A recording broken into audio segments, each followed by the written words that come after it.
Blog Talk Radio.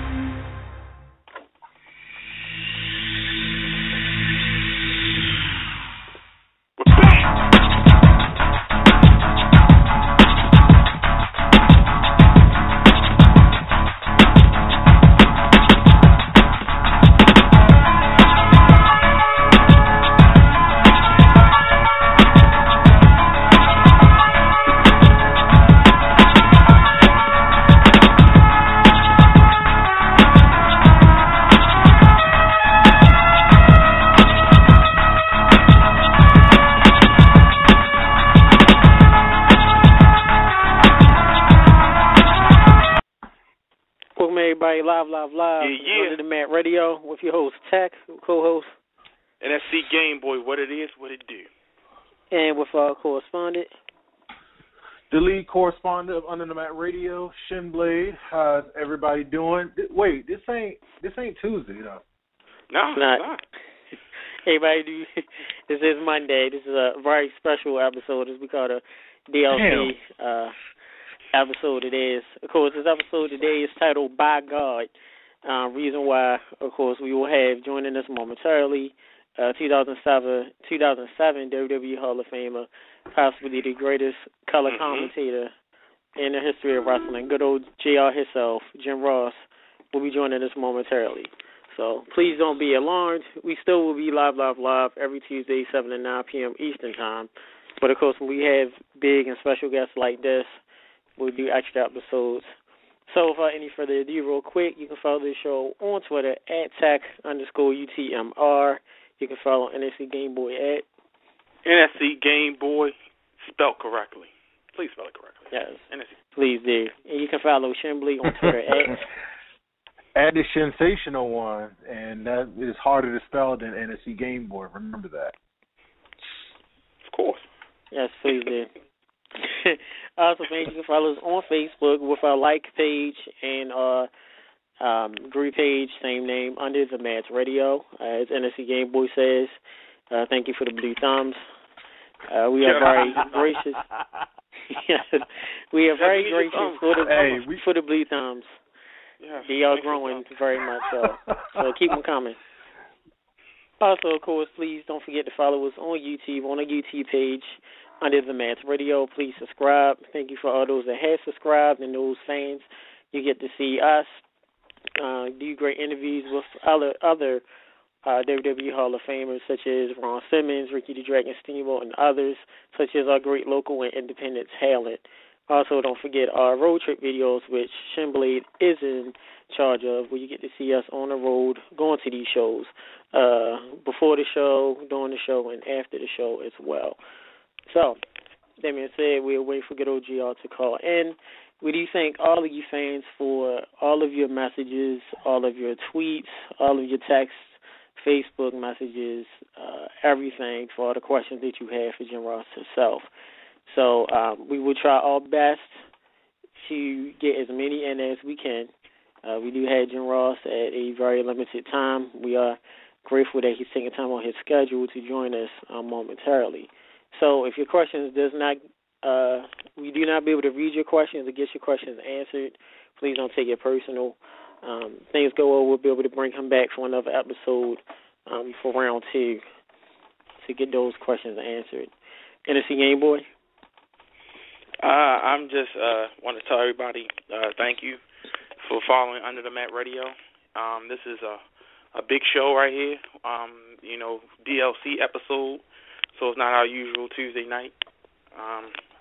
You already know how we roll. You know how we do. If y'all new and this is your first time listening, sit back, relax. We got you. We're going to make sure that we get into Jim Ross and JR Head, and we're going to make sure we plant them seeds correctly. So I'm just excited, and hopefully you'll enjoy the show just as much as we enjoy doing it. Yes, and do you know this show is going on until 8:30 p.m.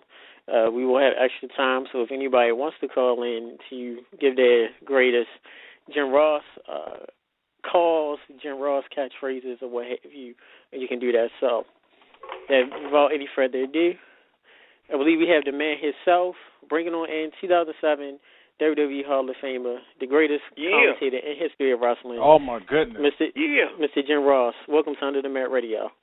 Hey, how you guys? Hey, what's going on, Jay? Doing Good. fine, JR. Doing good. Good to talk to you. Yes, it is. Sir, before we start, what would you like for us to call you? You want us to call you Mr. Ross, Mr. Jim Ross? No, JR. JR? Okay. We do that. Mr. Ross. Mr. Ross is my dad. He passed away many years ago, so I'm JR, period. Okay. All right. Well, we do send our condolences for that. JR, first off, thank you much for coming on to the show. We're very excited to have you on, as well as our many fans. Oh, thank you. No problem. First and foremost, JR, we know you've been called a great storyteller in the business of wrestling. And we first want to ask you, sir, is your thoughts of WrestleMania coming up. A lot of people are talking about this WrestleMania card, and we want to see how do you feel about WrestleMania with the card that's being set right now. WrestleMania is a special event. It will always be a special event, no matter the card. We're in the age where everybody's going to second-guess big events or cards more often than not until they see it. I find it somewhat amazing that some people have the ability to judge a card before it happens, and I'm not of that. I'm not of that community. So until I see the show and see how it's laid out and how it's executed by the creative folks and the talent, I'm excited that a lot of young guys and gals are going to get to work WrestleMania. That's the ultimate. And there's very, very few guys in any other promotion, if they're honest with you, would tell you exactly what I'm saying. I would love to have my opportunity to work at WrestleMania. So to me, it's still the Super Bowl. Even if my teams aren't playing, or even if the game is not great, it's still the Super Bowl. So that's kind of how I look at it. I'm excited that a lot of guys are getting a chance to be a part of it. I'm going to be a part of it in an indirect way with our one-man show on the Saturday before WrestleMania in San Jose. And at 1 o'clock, 1 to 3 is what time our show is. I just got a text message a few minutes ago from the promoter that we have, I think he said 15 VIP tickets left at ticketweb.com. So the VIP tickets, we earmarked 100 of them. We have about 15 left. So, and we're not going to make any more. We're not going to bleed the people. What we have is what we have. When it's gone, it's gone. So it should be cool. So ticketweb.com for the tickets for my one-man show, Ringside with Jim Ross, there in San Jose. And we'll be over in plenty of time for those that want to go to the Hall of Fame induction ceremony to make it. We'll be over at 3, 2 hours before the ceremony starts in San Jose, and it's about it might be a 10-minute drive. Okay. Yes. Also, T, with WrestleMania, of course, everybody know you with calling some of the greatest WrestleMania matches in your career. JR, when you think of the word WrestleMania, what's the first thing that comes to your mind? Oh, I guess, it's like a lot of things in our life. You go back to the first time, and I, there were so many firsts for me in the wrestling business, but I think WrestleMania 9 is just a matter of migrating into the world of WWE from WCW and having your first assignment be the play-by-play guy for WrestleMania was a pretty auspicious way to start. I mean, where do you go from there, right? So, so I would say WrestleMania 9 because that's the first one. You always remember the first one. So that was my first one, and I had worked with Heenan, the greatest ever, and Randy Savage outdoors at Caesar's Palace, and I don't remember the show being extraordinarily great, but I remember personally having a great experience. That WrestleMania would be the first one. I did a lot of WrestleManias, and some were actually better presentations. But the uniqueness of WrestleMania 9 and wearing a toga and working a 3-man booth and all that was kind of different. Another question to you before I turn it over to my co-host, JR, is WrestleMania 9, with that being your first WrestleMania, and beforehand you was with WCW, did you have to go through a certain process? Did you have to change your mindset, or did you have to put yourself on another gear, knowing that you're going from WCW, and now you're working for the granddaddy of them all, WWE? I didn't change a thing. I didn't change anything that I did. I mean, you call a wrestling show based on what you see, not based on what you want to see or what you want to say or how you want to present it. You can't. I've said this on many occasions. I strongly believe it to be true. The wrestlers provide the music, and the announcers provide the lyric. You can't put lyrics to music that doesn't enhance the music. It's got to fit. It's ham and eggs here. So, and if the music's not good, no matter how good of an announcer one may be, you're only going to make that match that isn't very good to maybe a notch up if you're lucky. So it's a combined effort. It's a symphony, if you will, and so sometimes the music's not as great as you'd like, and so I didn't change anything. I just went what I saw. I called, and I didn't have any issues with anybody wanting to produce me differently. That day, it would not have been good business to try to change a 19-year veteran's announcing style the first day on the job at a live event that was your biggest event of the year. That would not have been real strategic. And so that didn't happen. So it was I changed nothing. I prepared.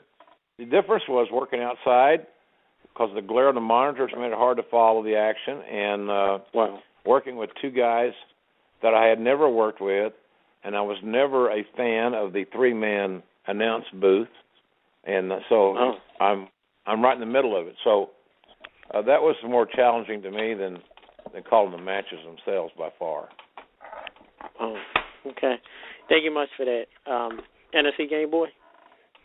Well, JR, thank you for illustrating that point. My first question to you is there a wrestler who you yourself can say kind of mimics your style of announcing or commentating? Is there a wrestler or out there, past or present, that you can say kind of embodies your work on the mic? Oh, I don't. I think everybody's got their own, or they should have their own DNA and their own style.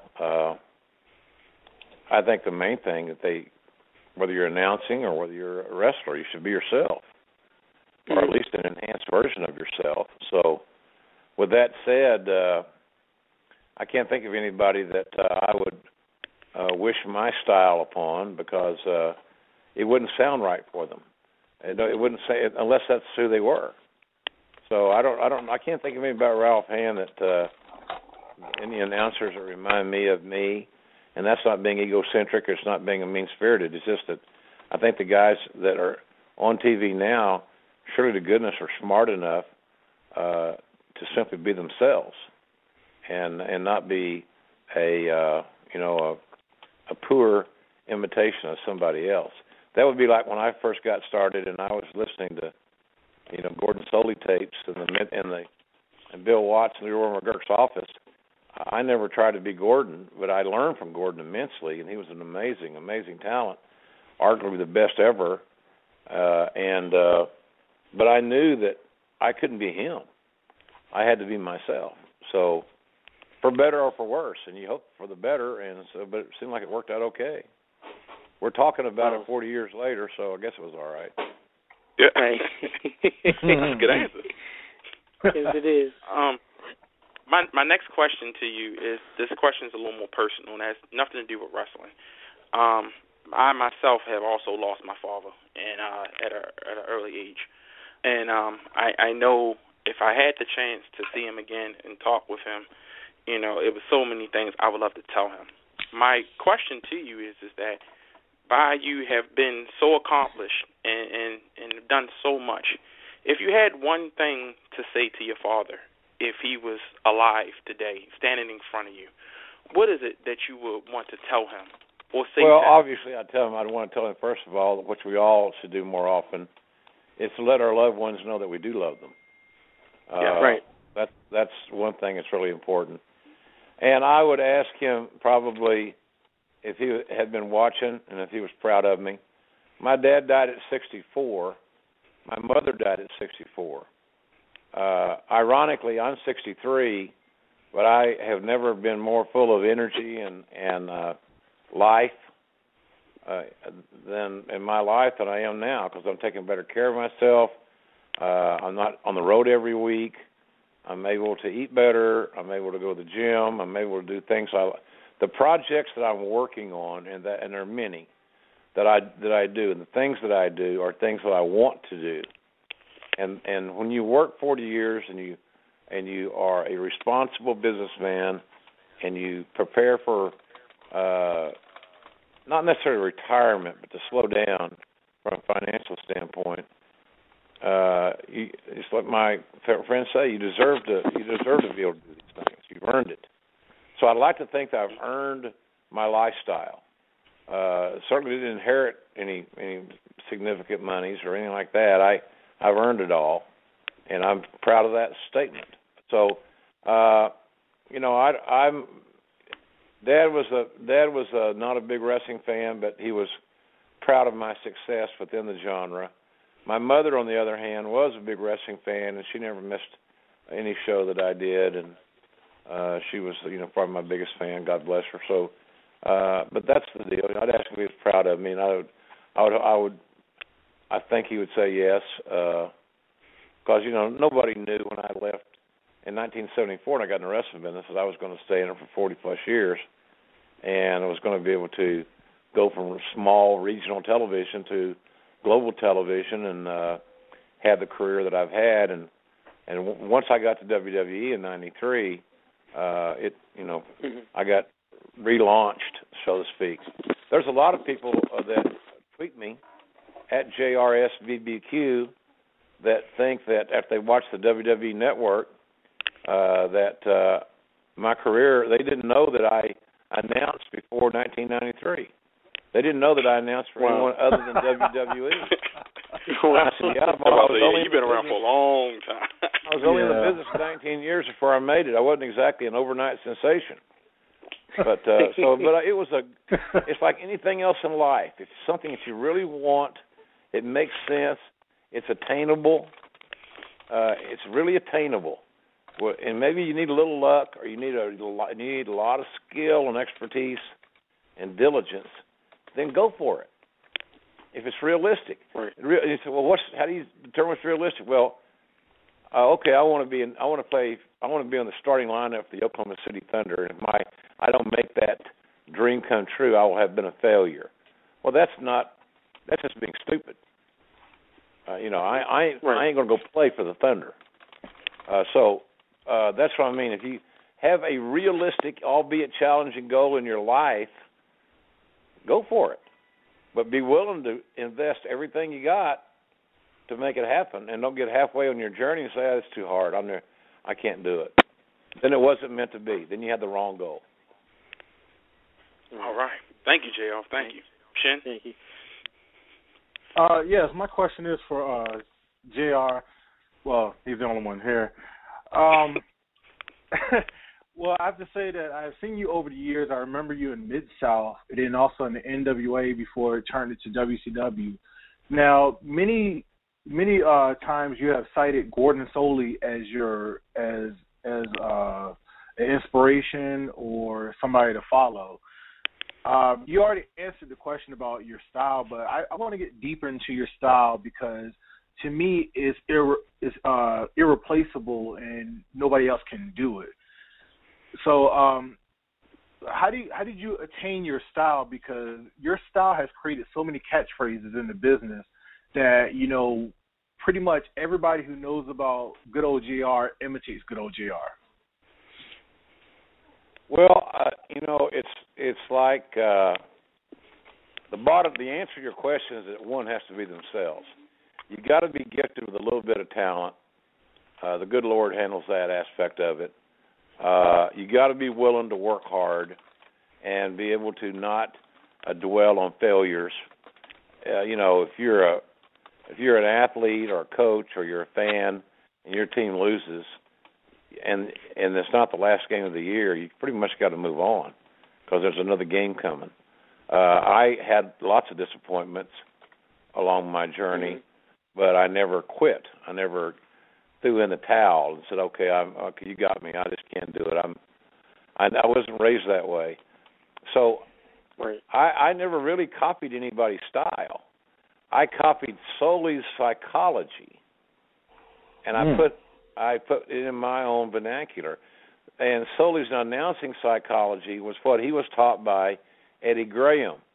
Bill Watts' booking philosophy and television production was what he learned largely from Eddie Graham.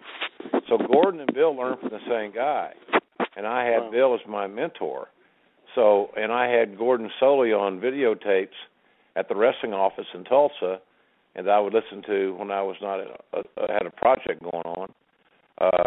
You know, I was always there, listening to him. So I really, what I wanted from Gordon was I wanted to learn the psychology that he utilized in describing various situations involving a hero and a villain, and why they were having conflict, and the fundamental things that often a lot of announcers overlook these days, because it's perceived by many that it's too old school.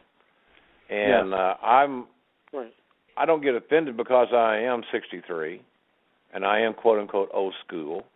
I wear it with a very you know, with a big, as a symbol of pride, of being an old school guy. I had a 40-year run with wrestling companies. I made a great living, and I got to the WWE and took everything, got to go to another level. Then the Monday Night Wars came along, and all the antes went up there, because Turner wanted to put us out of business, and then they could have controlled everything, and they could have paid people what they wanted and the whole 9 yards, and especially for the wrestlers would have been able to still found work and negotiate decent, not great, but decent appearance fees. But for guys like me that were broadcasters or administrators, man, those jobs would shrink immensely. The opportunity. So I went through a lot of unique periods, but I was never copying anybody. I prepared diligently. I felt it. I was a fan, and I still am a fan. And so it was me being myself, and and with a little bit more volume at times, obviously. So, but I never copied anybody, and I think that's the bottom line here. Somebody wants to be a broadcaster, then have role models, have basic things put in place, but don't try to sound like them. Sound like yourself. Mm-hmm. Right. Also, you were on the point of sound like yourself, which I have to say that Gordon Sully was the past, and then you came in. And in my personal view, and I think many people would believe this, the future is Matt Stryker, because he bought merely almost the same formula that you had. And, for me, I don't know why WWE let him go. I thought he was a perfect announcer. And, he did the same thing for Wrestle Kingdom, which you accompanied him doing. Now, my second question is, and this is coming from a fan, but this fan gave me the question and said that he wants to ask you, where did the term Slobberknocker come from? That's an old football term from I would guess the 40s, maybe earlier, but safely say in the 40s. before the advent of face mask on all the helmets, guys get really nailed with a big shot, and then slobber is obviously drool, and they would hit guys so hard that they'd knock the slobber out of them. So the hit then was called the Slobberknocker. Somebody else is going to ask you why I call the Undertaker Booger Red. You guys want to get on Twitter, everybody talking about why the hell did JR call Undertaker Booger Red? See, there's your money. There's your money question. You know, JR, me personally, and NFC Game Boy and my friends have mentioned that was one of my favorite nicknames of Undertaker that you gave him. And me always wonder, like, why is Jim Ross calling him Booger Red? I never got that, but I always loved it. It was so different. Well, the deal is, if you some of the writers, the writing staff, some of the members of the writing staff, and I don't think they're even around WWE anymore. And I'm not going to mention their names because I'm not going to throw people on the bus. That's not my style. But they didn't understand it, and they didn't create it, so then they didn't like it. And that's really showing your ignorance when you don't like something you don't understand. And it's like saying all change is bad. So Booger Red is really simple. Undertaker's got natural red hair. Years ago, there was a red-headed linebacker at University of Texas named Tommy Nobis. Tommy Nobis was the first pick of the NFL draft, first draft pick ever by the Atlanta Falcons. He played linebacker at Texas. He had a 22-inch neck, and he was hell on wheels, hell on cleats. And the media, because he was so dominating a middle linebacker, kind of a Dick Butkus-like guy, they started calling him Booger Red. And Booger, if you look up Booger in the dictionary, and see, that's what people don't want to do. Nobody reads anymore, so they have a dictionary app, or they have a Google app. Go on the Google app and look up the word booger. It's not something hanging from your nose. It's an aberration. It's a monster. It's a spirit. It's kind like of a mythical. Yes, in that theory. So it's a mythical, evil, could be very dangerous entity. So that's how Booger Red got his name, and it hadn't been used in 20 years or more, and Undertaker's hair was, I think it got more on the red side at that time, and it might have been during that biker era, I'm not sure, but I gave the nickname Booger Red, and I used it a couple of times, and of course, sometimes if you're so insecure in your role, your lot in life, and you didn't create something, those that are in the creative business don't get comfortable because somebody else created something that they didn't. I also, so that's Booger Red. It's an aberration. It's a monster. It's a spirit. It is another word in theory to the boogeyman, and when you're telling kids stories. And the red was just the hair. So Booger Red was the deal, and it died a natural death. I was told not to use it anymore, and that people didn't understand it. Well, they didn't understand it because I didn't get a chance to explain it. I don't know if they understood Slobberknocker either. I don't know if they understand Goofier than a pet coon. I don't have any idea. I was told, you can't say Goofier than a pet coon because that's racist. What? I had a pet coon. Really? I had a raccoon that we never call coons. I'm a country boy. My dad would say, "You want to go raccoon hunting with me, son?" No. Well, he said, "You want to go coon hunting?" Well, going with your dad on a coon hunt and hearing the dogs bark and hearing what the barks meant and the tone of the dogs barking, it all had a communication. It was an interesting skill to learn. And I was raised with a lot of Native Americans. Boy, they were major hunters and fishermen and stuff like that. You learn unique skills. So I had a pet coon that was I could not domesticate, and if you wanted, it didn't tear me apart. But my dad kept saying it was a bad idea, and he was right. And one morning I got up to go out there and feed it. We had a collar on it and a chain, and it was tied up like a dog, or a dog to get away. And it walked back and forth all day, and it was running my dad's yard. He hated it. So I went out there to feed it one day, and it was gone. And I was just a little kid, and it had apparently escaped to go rejoin its family. I had no idea what happened to the pet coon, but I know that it didn't escape. It was released into the wild. Is my take on that after all these years. So those things just come pop in my head, and I saw Triple H come in the ring one night, and I named him the Cerebral Assassin. Steve Austin became the Texas Rattlesnake. Oh yeah, rattlesnakes don't make good corporate pets.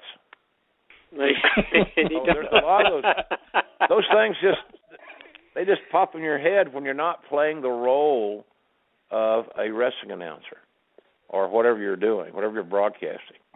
If you are yourself, you will come up with your own material that some of it works, like Slobberknocker works. Booger Red, not so much.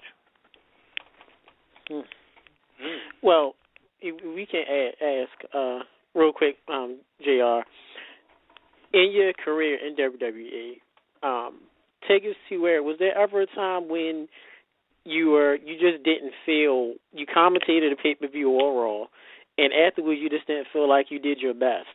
If you can tell us a story of that, when you gave your all doing a pay-per-view or Raw, and at the end of the day you just felt like I just didn't hit my A game, I didn't give my all, or I didn't do a good job. Well, I'm sure there are several instances where your listeners would probably have the answer for that some work that I did that didn't trip their trigger. I always thought that I could have done a much better job of broadcasting the Ric Flair-Shawn Michaels match at WrestleMania 24. I didn't think that we as announcers on that night did that match as much justice as it deserved on Ric Flair's quote-unquote retirement match. So, I felt like, we left a little out there on that one that we could have done better. I don't think it sucked, but I'm not knocking Michael Cole or King at all. I'm talking basically for myself. I thought I could have done a much better job with that match, and you can't go back and retrieve it. It's over. So what's on tape's on tape, but I really wanted to do a great job with that because of the two guys in the match and the circumstances and all that. But I think we fell a little bit short in that one. I think we got to Game 7 and we lost in overtime. It didn't work for me, and I've always regretted that, and I've always wished that we could have done, or I could have done a better job on that one match. But there's probably been several. When you call thousands, some of them are going to be lemons. Right. Right. Real quick, before we let you go, I want to ask too, with you being the commentator, if you can take us before Raw, before pay-per-view, if you can take us through the process that you would go through before calling a match, because of course it's more than just people see you on TV or Michael Cole, Jim Ross, or Jerry the King Lawler figure. All you do is just commentate the match you see. But yet I know there's a process and backstage of getting everything together before you enter into the camera. So if you can take us through the process you went through for pay-per-view or for Raw before you actually showed up on the camera. It's about the same. First of all, every announcer doesn't do a lot of prep. Some of us did. Michael Cole does. He has more information to manage and disseminate than any wrestling broadcaster in the history of the genre, ever. Because he's doing a live 3-hour primetime show every Monday night that has a lot of platforms to address. Social media, sponsors, upcoming events, all kinds of things that they are compelled to talk about. So the key to having a great broadcast is having most of your prep done before you get there. Right. I tried to have all my biographical information done long before I got to the pay-per-view city or the Raw city, and my big night was generally rewriting notes, consolidating notes or bullet points on Saturday night for a pay-per-view. I wasn't one of those guys that was out on Saturday nights enjoying the sights and sounds of the city we were in. I was normally in my room enjoying room service and rewriting my notes. There's something about rewriting something that you've researched that helps you retain it better. And half the time, I'd have notes on a page of notes for each match. Let's say when I used a piece of information, I'd mark through it. And there are a lot of programs that we did where I had a lot more material on a sheet that I didn't use than I used. So I kind of over-prepared. I know I was a pain in the butt for a lot of my partners because I kind of wanted them to over-prepare too, and that wasn't their style. Some guys didn't do nearly as well under that pressure of preparing like I did. Everybody's got a different mindset. So I did most of my preparation before I got to the city, and then I set aside that quality time on Saturday to just rewrite notes that I'd already taken. So that was my deal. And then depending on who I was working with, like working with Jerry, the less Jerry knew, the better he performed. As far as I'm concerned, Jerry was the star of our team, and he was so natural and so gifted with his one-liners and sound bites. When he was a villain, he was extraordinarily effective. Then we were together so long, we kind of became like a Madden and Summerall duo. We both were. Neither of us were villains, at least by design. And but Jerry was so good, so gifted that he didn't need to prepare as much as I did, or at least that's how I looked at it. And he followed. I would say something, and he'd have a retort. He didn't know how many times somebody had been champion. It didn't bother him that so-and-so's a 15-time champion. And sometimes we use that data as a crutch. Remember, when you're giving data of that nature, you're not talking about what we're seeing on the screen, unless they got a graphic on the screen that says the same thing and you're just backing it up. So you got to be careful not to overload your viewers with too much topical trivia, and it takes away from the dramatic moments in the match.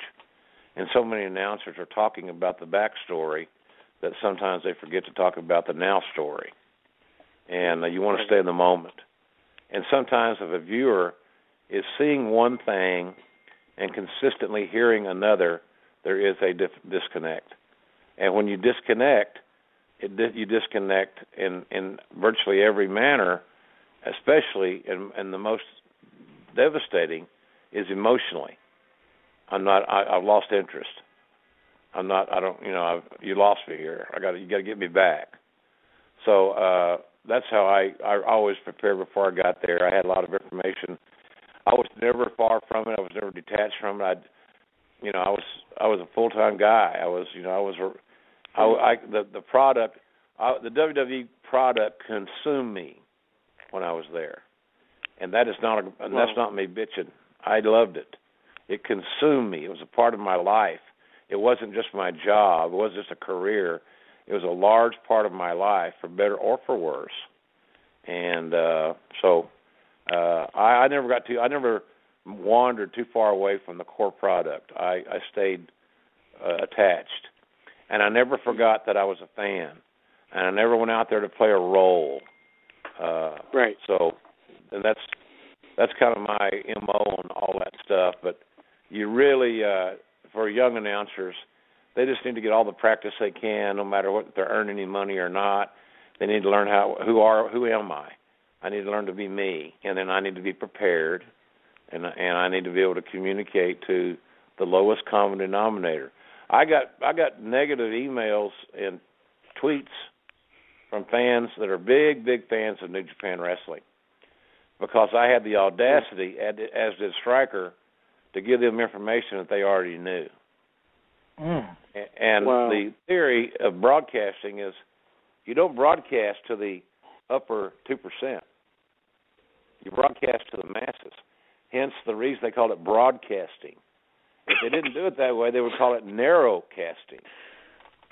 So I broadcast and tried to give information that was tangible and that was intriguing, provocative to some degree, to the fan that was not as familiar with, say, who Nakamura was, or Tanahashi, or Okada. Who are these guys with all these names ending in vowels? Well, they're not Italian. They're Japanese, and here's who they are.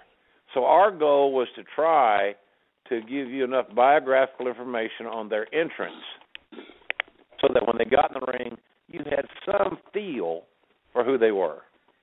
But, of course, some of that information was redundant to the diehards that live, eat, and breathe, sleep New Japan Pro Wrestling. But that's how you broadcast a show. You broadcast the lowest common denominator, but then you also add some high IQ stuff in there, and you always ask more questions and you provide answers. So it's a interesting science. It's becoming it's storytelling, and you got to be a good storyteller. You got to feel it to make it work, and that's what I tried to do every time out. Was, hey, I looked at it this way: I'm getting paid for being here, and I have a great seat to something I really like.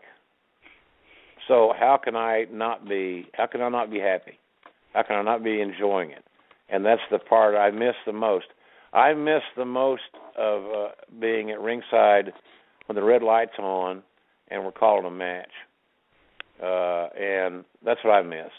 I don't miss the TSA. I don't miss travel. I don't miss the rental car counter or the hotel. I don't miss any of that, to be honest with you. But I really miss the camaraderie and the excitement and the live feel, the adrenaline that you get when you're at ringside for a live broadcast. There's nothing else like it. You can't replicate it. Rock said that many times. Being on a sound stage or making a movie is not nearly as compelling as doing his thing in a wrestling ring surrounded by a full house. Nothing compares. That is profound. It is. I'll give you this time now, JR, to go ahead or anything that you would like to plug, or go ahead and let us know your website, your books, and your barbecue sauce. You can go ahead and do that. Well, we have, anybody that's listening to this that might be coming to WrestleMania, my show is Saturday, March 28th. That's and it precedes the Hall of Fame ceremony there in San Jose. It is you can get all the information on that. You can get on my website, JRSbarbecue.com is my website. The ticket is, the show is called Ringside with Jim Ross. The date is March 28th, as I said, 1 o'clock. We have, I think, maybe a dozen or somewhere thereabouts of VIP tickets left. And we have other tickets for $20, very fair priced. 2-hour show, a lot of stories, a lot of Q&As, a lot of laughs. No questions off limits, no holds barred in that regard. So that's WrestleMania weekend. Hope the folks can come out and see that. And then on my products, the easiest way, if you're in North America, to access our products is online at www.shop.com. And they're building up a tremendous business there for us. We have 2 barbecue sauces. We have a chipotle ketchup that's sweet and spicy. We have a jalapeno honey mustard called JR's Main Event Mustard, and we also have an all-purpose seasoning. So that's all. It's all on one page. And by the way, guys, it costs you nothing to look. So you can look at www.shop.com and then go to the Jim Ross, the search engine, Jim Ross, and it'll take you right to my page. Looking's free, but it's great stuff.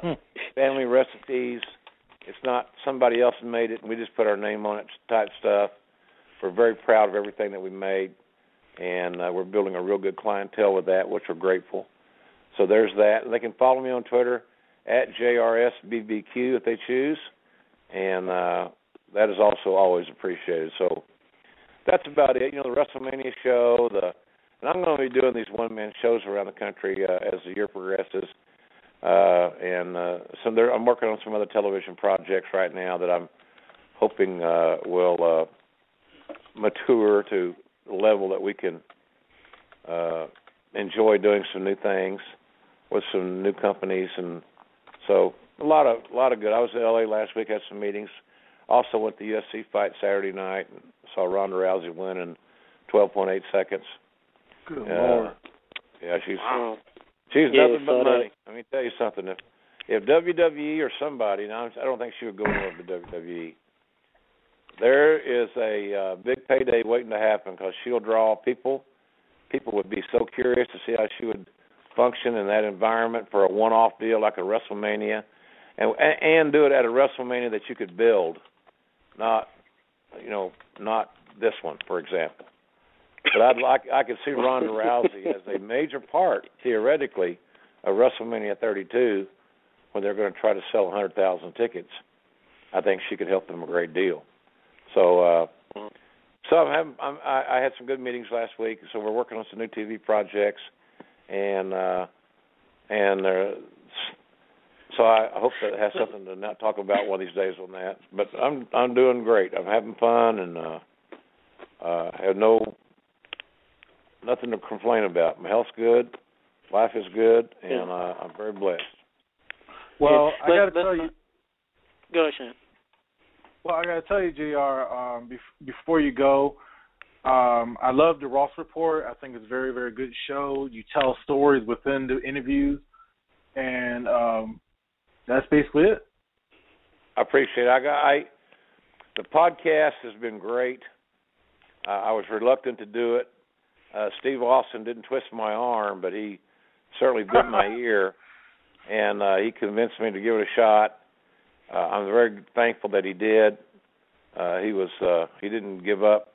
You know, he kept hammering me. You know, when are you going to start? You know, podcast. So I relented, thanks to his persistence, and hooked up at Podcast One, and it's been one of the real cool things I've done since I left WWE. I really have fun. I enjoy reconnecting with my guests. I enjoy the writing my open and close and talking about different things in the wrestling business. And this, you know, the deal there is free. You download it. It's free. You can download it at podcastone.com, or you can download it at iTunes. And it's really a neat deal, and it's something we're having a lot of fun with. A new show drops every Tuesday night at 9 o'clock Eastern Time on podcastone.com and iTunes. Tomorrow night, as we record this on Monday, my show with Terry Funk drops, and it is a classic. And I would suggest to anybody that if you like to laugh and you'd like to hear great stories and you'd like to hear about history and legit historical things that went on in the wrestling business, this is a show for you. It's really good. Plus, Terry is very outspoken about today's product all the way around, and so it's really a good show. So, and it's free. The price is right. So, hopefully, folks will check out our podcast and subscribe for free and enjoy it every week. So, between the podcast and I'm writing a biography. I hope to have that done by the holidays, but there's no guarantee on that yet. Some days are easier to write than others, you know, and depending on the topic you get on. So I got a book in the works. The podcast is every week. The one-man show at WrestleMania is going to be fun. And then, of course, our products at WWE Shop is, it's good. And with grilling season, somewhere, I know some people in the Northeast may think that spring and summer will never arrive. It will, I promise you. But our products are just as handy in the kitchen as they are on the grill. So life is good, fellas. Life is good. It is. We do want to say to you, JR, that a couple of friends of ours, Rhino, Gene Snitsky, Coco Beware, we just did work with them. They wanted us to tell you that they say hello. They do send their best wishes. We just said Coco Beware on the show. Yes. All good things. Real quick. I get Coco Beware that nickname.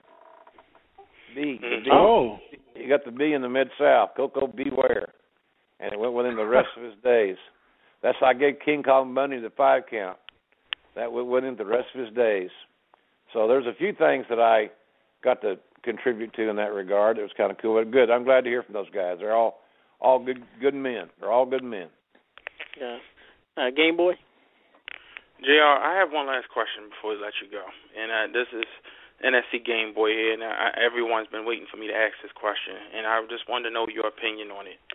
I've been watching Impact Wrestling, Ring of Honor, New Japan and everything, and seeing the rise of the independents and stuff. My problem is with the WWE is with the black wrestlers, and why the black wrestlers has only gone as far as mid-cards.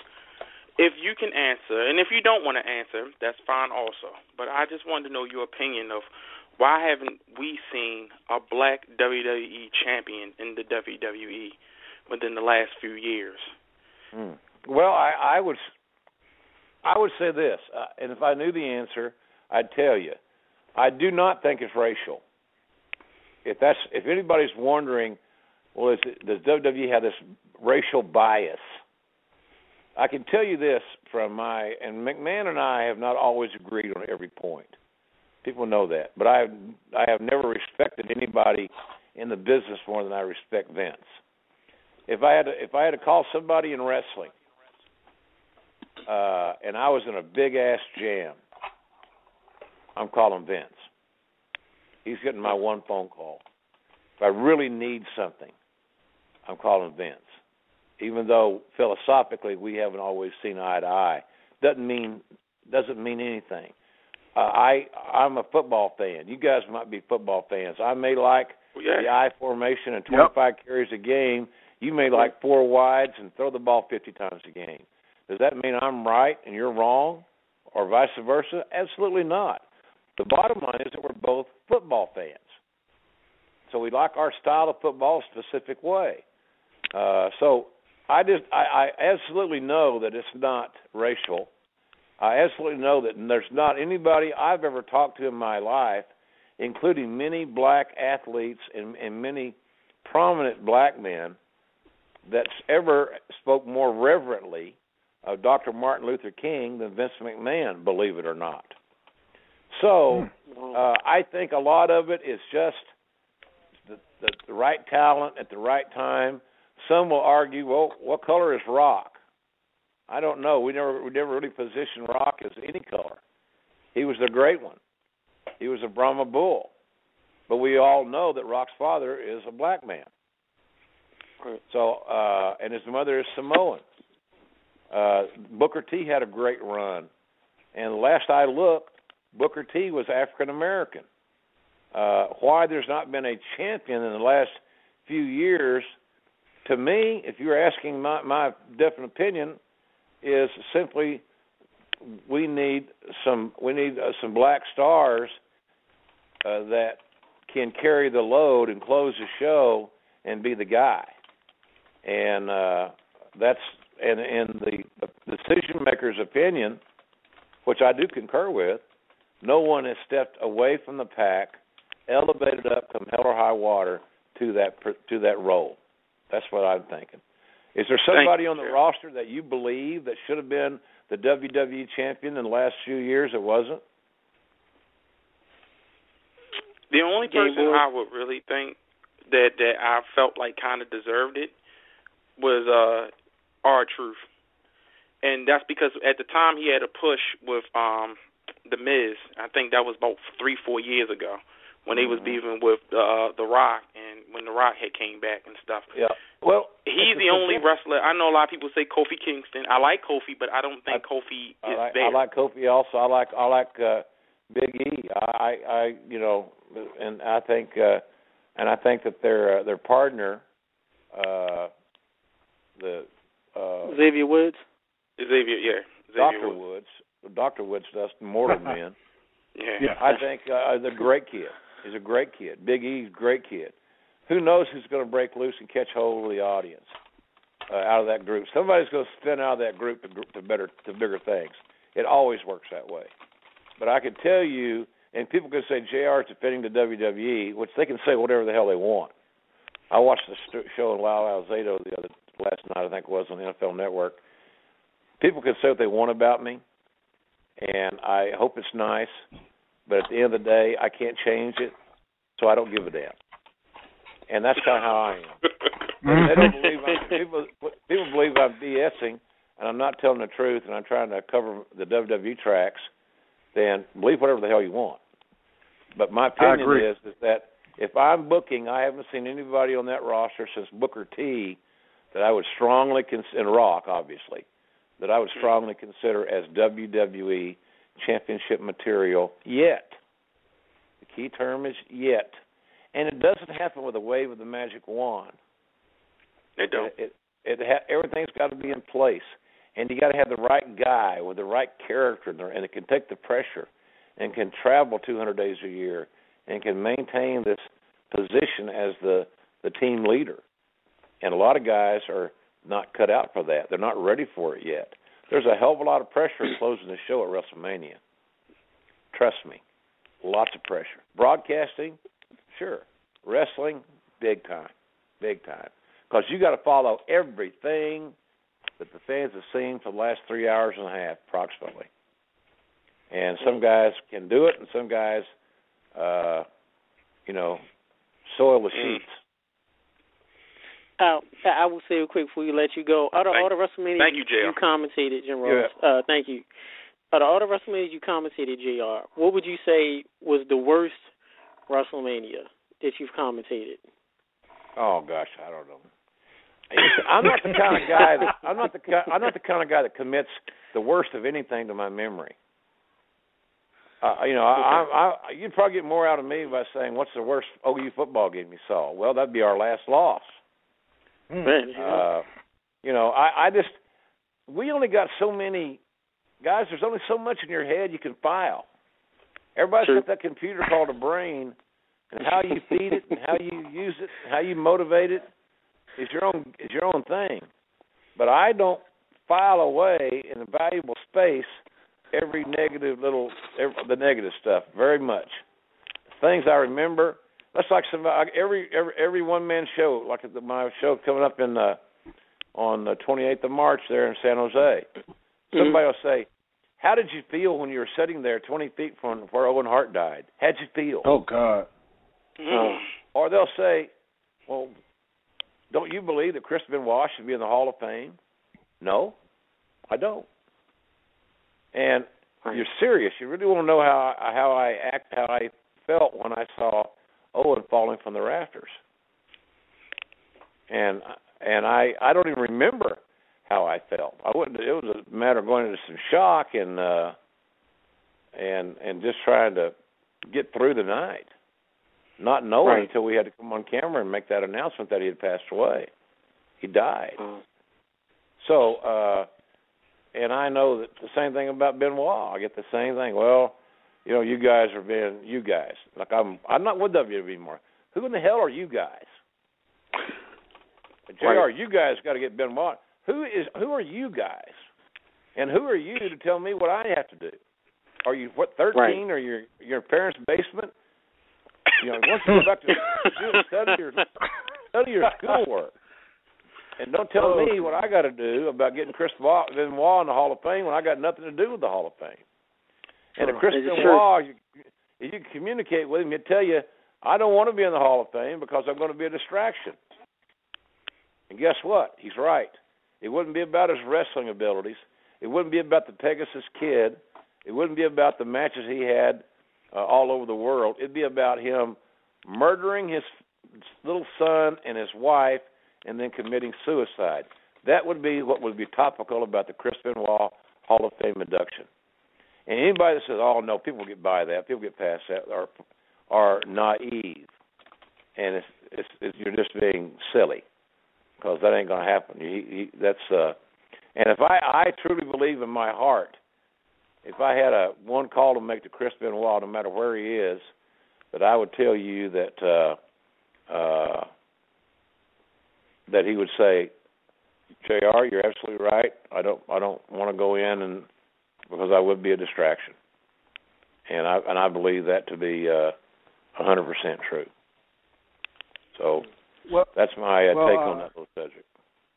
Well, JR, I have to say that with you commentating during your was it 17 years of commentating, when we talk about the worst, even through the worst matches that we had seen on Raw, SmackDown, and on pay-per-views, you made the match more interesting with your commentary, and the match didn't look as bad. I mean, one of my memories, not to mark out, one of my memories was WrestleMania 2000 when Al Snow and Steve Blackman took on I forget what the other team was, but they had a mascot by the name of Chester Cheese, and you just announcing the match, and then you just on the side just like Chester, which made me laugh so uproariously loud at that time. And like I said, the worst.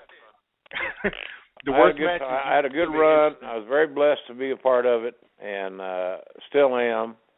And that's why I enjoy these shows so much. I hope fans will give our products a chance. And we're little deals. My wife and I and the company that makes our stuff, we don't have a sales staff. We don't have PR people. The PR people got to be the fans.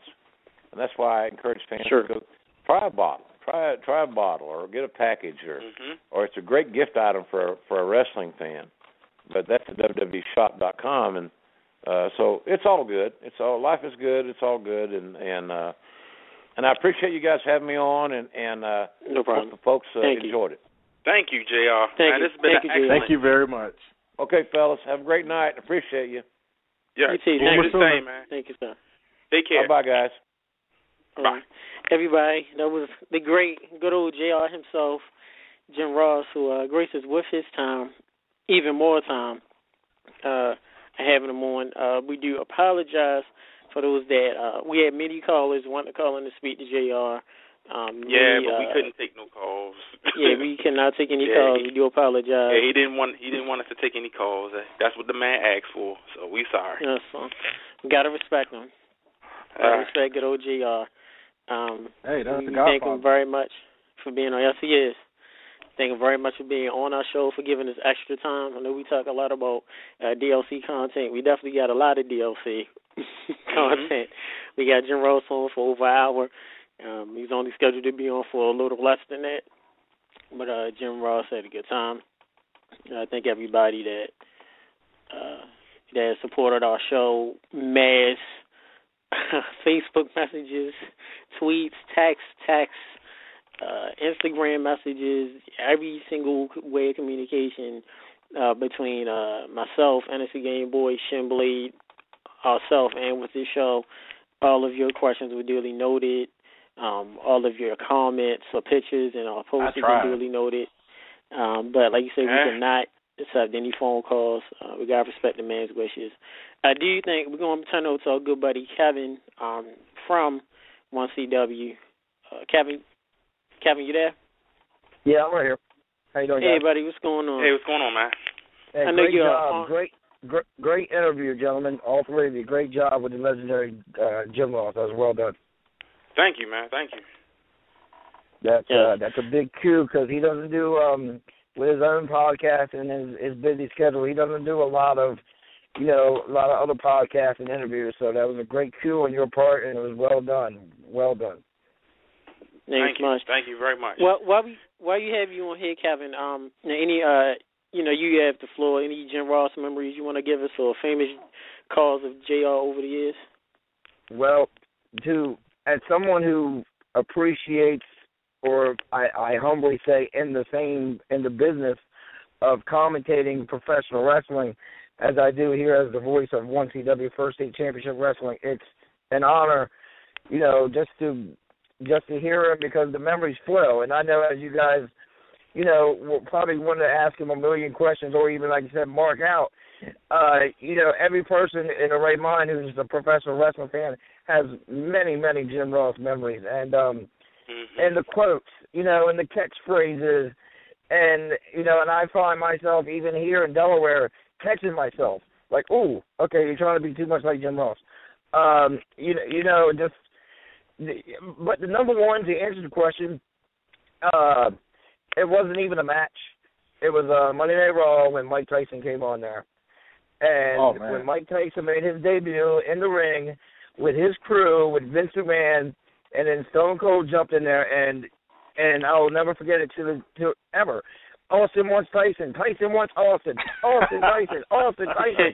And I will never forget that. Austin wants Tyson. Tyson wants Austin. And it sold that WrestleMania with Shawn Michaels and Stone Cold. It was amazing. It was a huge part of the Attitude Era. And then of course everyone goes to the Undertaker Mankind Hell in a Cell. That call. I mean, by God, he's dead. And those things, and then you go to the little stuff he did with the King, with Lawler. Especially when the Divas were out there, and he would just set Lawler up, and Lawler would just go. It's those memories, and as Jim Ross says, he supplies the sizzle. And that's where, when I call our matches here in 1CW here at the Delaware Auto Exchange in Felton, Delaware, I'm just trying to add the little amp, the little fizzle to it. And he is the grand poobah of professional wrestling announcers.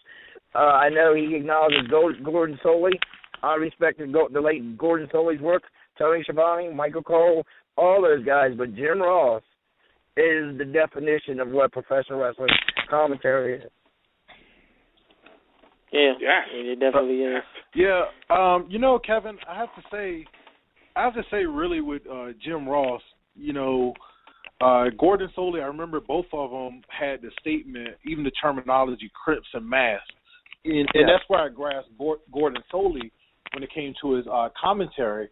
But to be honest with you, you say Michael Cole, which a lot of fans of Under the Mat and a lot of fans of wrestling period are cringing because nobody likes Michael Cole, but I actually respect him because he takes a lot of crap that people throw at him. And so does Tony Schiavone, who basically gave away the finger poke of doom. And in my view is that after Jim Ross is Matt Striker, but to me, Matt Striker is hella underrated. Matt Striker is amazing. The New Japan pay-per-view they did last month or January, because we're in March now, was really, really good. And I'm a big fan of the Lucha Underground promotion. And with Matt Striker on there, he is so good. I was really disappointed when he was let go from the WWE because he brings that history into it. He brings the sports. He brings the sport into sports entertainment. And him and Jim Ross together on that New Japan, I was listening to Jim Ross talk about it. Yeah, it was great. They were so well together. It was amazing. It was a perfect, a little bit of comedy, a little bit of calling them, all the spots, but the history and to make it prestigious. And that's one of the things that we lose track on, especially when you have Michael Cole with JBL and Jerry Lawler or Booker T. There's a lot of bickering and then there's a lot of comedy, which is fine. You need a little bit of that, but bring a little bit of prestige to the athletes in the ring, to our sports. Because to me, it's a sport. Yes, it's a business. Yes, it's entertainment, but it's a sport as well. It has history. And Michael Cole. I think Michael Cole. The one thing, and I'm in no place to knock him, but you can just tell he's being fed a lot of information in his headset. He's very scripted. And Jim Ross was not. Max Striker, he has pride in his work. And that's what we need. And like Tony Schiavone was great. Don't get me wrong. I think Tony Schiavone was underrated. A lot of people knocked him. That was not his call when he announced Mick Foley as a champion. That was all Eric Bischoff. Bischoff told him to do it, and it killed him. But I remember watching Tony Schiavone with Jim Ross before Jim Ross went to WWE, and I thought they worked well together. But yeah, Michael Cole, I can see why a lot of people knock him, but he's the best they got. And he's a company man, and it is what it is. But I agree with you about Matt Striker. Matt Striker needs a bigger platform, and hopefully Lucha Underground or New Japan or whatever promotion gives him that bigger platform because he's damn good. And I would also say that I wouldn't say that Matt Striker had the misfortune of being fired or released by WWE. He had the fortune to let his talent go all over the world. I mean, he might do the next global wrestling pay-per-view. Well, we can use you since I know Shin is now pro striker. What? Down the line, we get pro. That means like you're going for you're on his team. I've been pro striker since day one. Right. Since you're pro striker, because a lot of people aren't. And then I've had the pleasure of interviewing Matt Striker on another show and having the chance to meet him a few times and talk to him. He's a very good guy. Hopefully we can bring Matt Striker on Under the Mat Radio, and then Shane could also let him know, and we could let him know how good of a commentator he is, definitely in our opinion. Kevin. Yes, sir. With that, when it comes to Jim Ross commentating matches, what's your favorite, real quick, Jim Ross match that you remember him commentating? My favorite Jim Ross commentary match.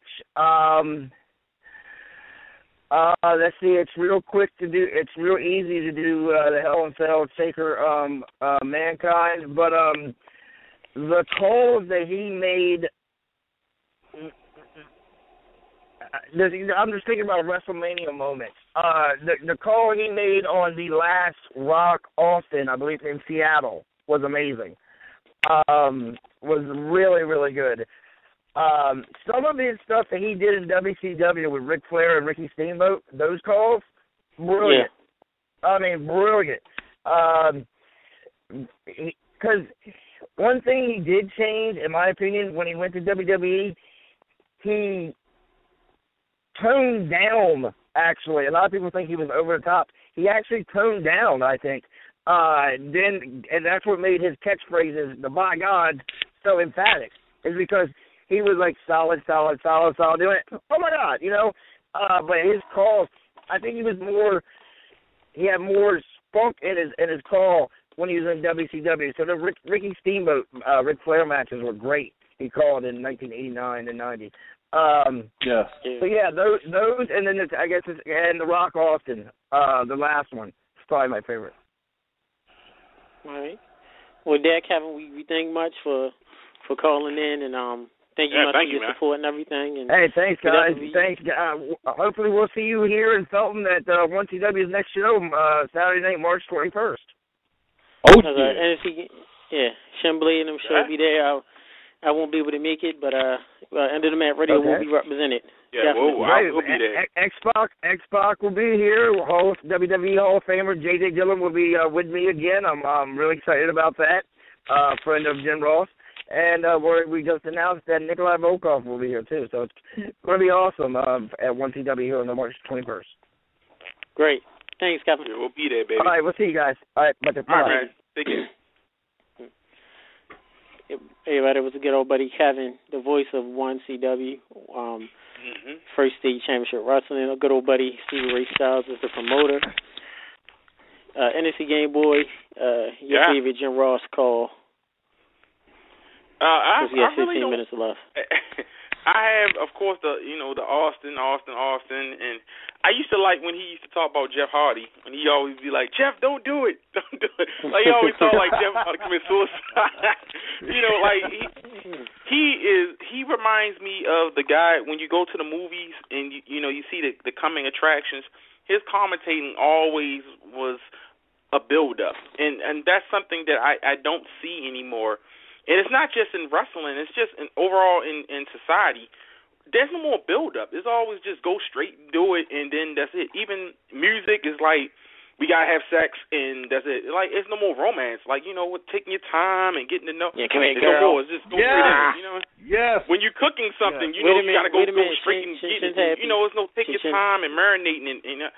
And JR, I think the key to his success is that he always builds you up. He always builds you up. And when Jeff used to jump off the cage or jump off that high ladder and all that, and he always Jeff, it was always the build up, and it was like the build up is always the way to go. And I think, and I'm not just blaming WWE, I blame society. I think society has lost its build up, to the fact that we skip building and just go straight to it, and it's kind of lost its flair and everything. But it was a great interview. Like I said, to all our fans in the United States, outside the United States, internationally, people who just listening to Under the Mat Radio for the first time, we hope that we got a chance to answer some of your questions, your inquiries. You learned some things. Great interview. What can I say? I enjoyed it. You get brother? Yeah, I'm good. The Game Boy out of breath. I had to fill you up with that. You got Shin yelling, GB out of breath. He was tired last week. It's just great, man. He was tired last week from the fast lane. So yeah, true. Honestly, to go on GB's point when he says he doesn't see this in the broadcasting anymore, and I say this many times, and I said it in private also. We live in an ADD nation, so when it comes to build up, you can't do 6 months or 8 months back in the day, huh? Hashtag ADD nation. Yeah, ADD nation, because back when wrestling, in the 80s, it was like 8 months, a year build up, 2 years build up, and now it's like we got to go now, next week, and I completely second that opinion. I mean, that's not even an opinion; that's a fact. So, I mean, honestly, I love the interview. It's a great honor of having JR being on the show. And honestly, if you guys notice on our like page, we got a hell of a lot of thumbs, like, in the past 3 weeks off of this. Like them thumbs? You like them thumbs, Shin? Yeah, thank you for your thumbs. Yeah, you know what, real quick, I have to tell you about this. The last road trip video that we had, a lot of people were laughing when I interviewed Chance Miller of the Perfect Posse. Was it Perfect Posse? Yes. And I took GB's line and said, "Give him the plug party." He just gave me this look like Jim Ross would look at Jerry Lawler like, "What? Plug party?" Breaking news. It's Monday. Raw is on. Moving on. Go ahead, Shin. Oh, okay. Pretty much. Let me break this down, Tat. Raw is on. It's 20 minutes after it started, so they're still talking in the ring, right? Yeah. And next is going to be a match that Michael Cole, Booker T, and JBL will not talk about, yet burying it. No, what's going to happen is it's going to be the first match. It's going to start at like 8:28 p.m. Eastern Time, and they're not going to talk about the match. They're going to talk about the previous segment that took 22 minutes before commercial break. This is why. And that's how Raw begins. This is why WWE needs JR back. Now, JR is not going to beg for him, but WWE needs to be on their knees to beg JR. That's all I'm saying. End of story. Yeah, go on their knees. Hashtag marinate. I think it's a little deeper than that, though. What? I don't think. I think it's a little deeper than that too. Yeah, I think it's a little deeper than that. I think it is. Now. Yeah, but the thing about JR is that even the worst match on the card, he still made it interesting. Whereas, like, you had to watch it, or Jerry Lawler would say something funny. But that's because JR had that. The key thing that JR said was be yourself. We are ourselves. You know what I mean? We got Tech, you got NSC Game Boy, you got Shin Blade. We're still ourselves. We're not trying and to the be... Yeah, and it... Really? We're not trying to be another podcast. We're not trying to emulate another radio show. We be ourselves. If you be yourself, ladies and gentlemen, that is the key to life. Be yourself. Listen you know up. what I mean? Just be yourself. And this is coming from, and ladies and gentlemen, this is coming from 3 black dudes in the wrestling radio business. So we actually mean something here. We okay. are. You know, I did something before I got in the radio. Just to. Yeah. Yeah, so did I. Okay. Yeah, we are. I did too. Yeah, I was. No, somebody. I'm just saying, this the show. I'm just saying. I understand the show. I like the show. I love doing the show. I don't want you to think that we only do it Game Boy. NXT Game Boy, we got to remember, this is even more special for Shin. Attacking NXT Game Boy, we were something before Under the Mat Radio. Shin Blade came from the mean streets of Hawaii, the ghettos of Hawaii. So really? Coming from such of a very very tough area. Okay, back to the point is that we are, and I may sound like I'm preaching here, but we are better than the New Day. We are better than the Beatdown Clan. We are Under the Mat. I don't know who that is. I don't even know what it is. That's MVP's group in TNA. Oh, yeah. Beatdown Clan? Really? Yeah, which Samoa the Joe 80s? just left. Chuck Norris, Beatdown Clan. I'm about to say, yeah, that sounds like a Chuck Norris movie too, Beatdown Clan. His MVP is Kenny King, Low Key, and Samoa Joe, but Samoa Joe left, and he was in ROH last night. Hey, shout out to LSR, Light Skin Raw Social Security. He gives a shout out. And shout out to Ghetto Tony. Yeah, shout out to LSR and Ghetto Tony. Breaking news, Ghetto Tony, he can't talk just via text. Text me and let me know that there will be vignettes for the return of Ghetto Tony, featuring the Gucci guy. He's coming back. Ghetto Tony's coming back. So ghetto. Chucking the deuces. Chucking the deuces. To let you know, we will be accepting a few phone calls. Call 347-677-1862. Say it again. 347-677-1862. Good. Broke it down. Yeah. It's not the Mean Gene line. Build up. Let me say one more time. Build up. 347. 347-677-1862. That is the number to reach us. You have 7 minutes left. Anybody that wants to call in to get their thoughts or praises or memories of, I'm talking like Jim Ross died. He ain't died, but memories of his WWE career. Oh, my goodness. Okay, random thought here. I haven't heard from a certain caller. What? Who? I haven't, Young Chance. I haven't heard from him. Chance Young will be calling in a second. I definitely will let him know that you miss him. So when Chance Young calls in, I'll let you know. That's hashtag bologna sandwiches. E-I-E-I-O, definitely. Seriously, you have a couple. Really? You ain't got it, seriously. My favorite. I just posted on the Under the Mat Radio group page. I just posted one of my favorite Jim Ross calls. That is, he slapped that steel when they didn't give, which came from Sting versus Vader, Great American Bash 1992. Big shout out to the Chuckster and Comey, one of our favorite calls. Reason why Jim Ross said it, Sting went for the Stinger Splash. Vader ducked, and Sting hit his head on the steel post. And you heard Jim Ross say, he slapped that steel when it didn't give. Did you tell him that? And then also, yes, I just posted it. And also one of my other favorite. No, I didn't. We'll let him know. And then also my favorite is SummerSlam 2001, Austin versus Kurt Angle, when this the whole match of Jim Ross and Paul Heyman going at it, because Heyman was pro Alliance and WWE. Jim Ross was pro WWE, and Jim Ross fussing at Paul Heyman because I loved it. Cheated. Real quick, we're going to take a call. Area code 443. Area code 443. Welcome to Under the Mat Radio. We like the interview, y'all. Jim Ross. I like Okay. Hello. Hello. Who this?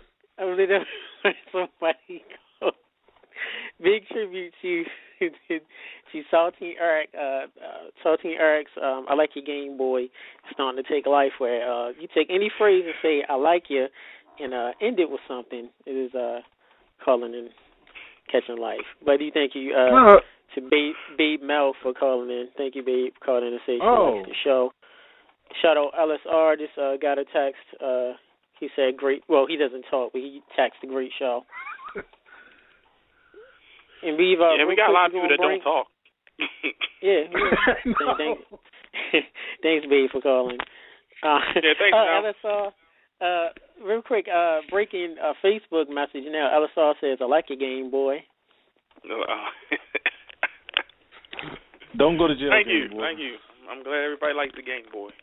Thank you. Yes. I try. Real quick, for 20 seconds, we're going to bring in Chance Young, who Shimbolete misses very much. Chance Young, Under the Mat Radio. Okay. Hey, guys. Hey buddy. You got 20 seconds. What's going on? All right. Well, my God, JR is one of the greatest commentary guys ever in the dang world. So, I mean, think about it.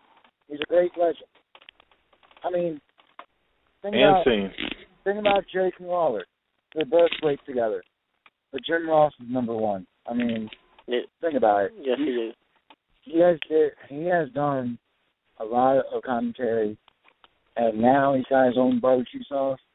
That's the most amazing thing that a man like him has ever achieved for himself. You were sucking your fingers? Really, Shim? Really?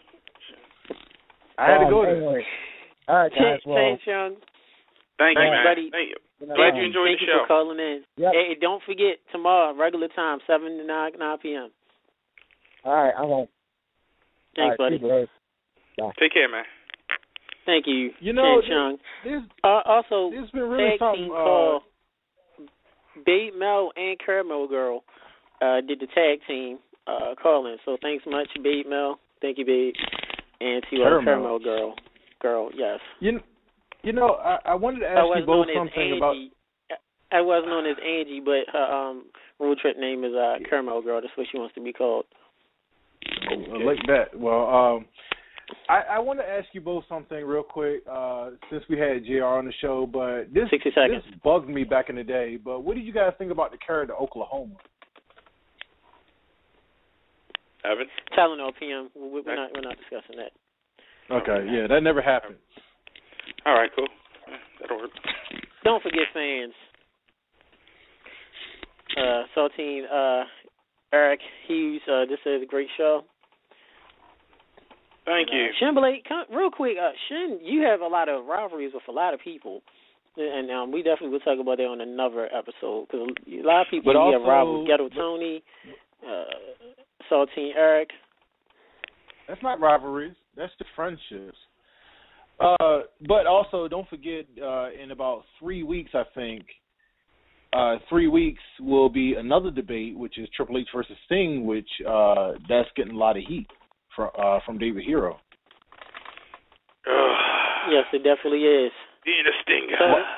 What was that? That was it's not Sting, it's Stang.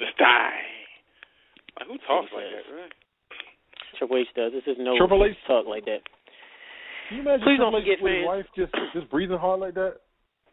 Real quick, Shan. Hey, man, just let you know, breaking news, Shimbolete dressed up as Kofi tonight for this very special episode of Under the Mat Radio with Jim Ross. Thank you much, Shan, for putting on the special occasion Kofi and what have you. I'm not even wearing it. Your eyebrows, as you definitely does. Thanks, everybody, for listening to Under the Mat Radio. This is your host, Tacker, with NSC Game Boy and the sensational one, Shimbolete. Thank much to the great Jim Ross for coming in, giving this great on. Don't interrupt this intro. And this outro. Thank you very much, Shimbolete. Thanks so much for Babe Mel calling in. Thanks much for Caramel Girl, Eric Hughes, 1CW, Kevin. Yes, please don't forget hashtag Let It Marinate, hashtag Bologna Sandwiches, hashtag EIEIO. Also, don't forget, tomorrow. Chili. Tomorrow, don't forget our regular time, 7 to 9 p.m. Eastern you time. Like my chili? We will have the guy from 80s Tees will be joining in, and we will talk about the worst WrestleManias in history. Love y'all guys much. NXT Game Boy, Benediction. Oh, you already know what it is. It's like, amen. Shall I? That's how Triple H say prayer. Amen. Amen. Amen. Hashtag imagine he be with his wife breathing like that. Hashtag of the night, I think was Booger Red. Yes, it was. Hashtag Booger Red. All right, fans, hit us up afterwards. Talk to you tomorrow. What is a Booger Red? Peace. Peace.